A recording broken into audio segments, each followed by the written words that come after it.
सबों को जय मसीह। बाइबल का सफ़र उत्पत्ति 10 अध्याय 15।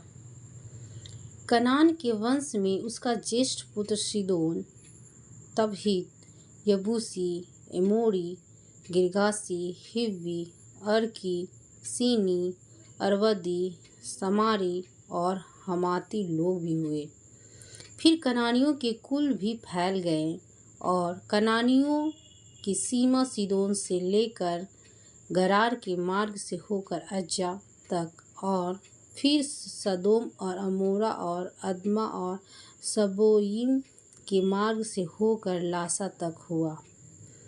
हाम के वंश में ये ही हुए और ये भिन्न भिन्न कुलों, भाषाओं, देशों और जातियों के अनुसार अलग अलग हो गए। सेम जो सब एबेरवंशियों का मूल पुरुष हुआ और जो येपेत का ज्येष्ठ भाई था, उसके भी पुत्र उत्पन्न हुए। सेम के पुत्र एलाम, असूर, अर्पक्षद, लूद और आराम हुए। आराम के पुत्र उस, हुल, गेतेर और मस हुए। और अर्पक्षद ने सेलह को और सेलह ने एबेर को जन्म दिया। और एबेर के 2 पुत्र उत्पन्न हुए। एक का नाम पेलेग इस कारण रखा गया कि उसके दिनों में पृथ्वी बँट गई, और उसके भाई का नाम योक्तान था। और योक्तान ने अलमोदाद, सेलेप, हसरमावेत, येरे, यदोरवाम, उजाल, दिकला, ओबाल, अबीमाएल, सबा, ओपीर, हवीला और योबाम को जन्म दिया। ये ही सब योक्तान के पुत्र हुए।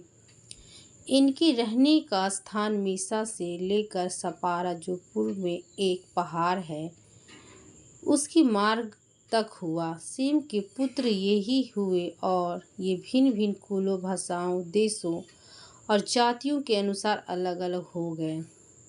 नूह के पुत्रों के घराने यही है और उनकी जातियों के अनुसार उनकी वंशावलियाँ यही हैं। और जल प्रलय के पश्चात पृथ्वी भर की जातियाँ इन्हीं में से होकर बट गई। आमीन।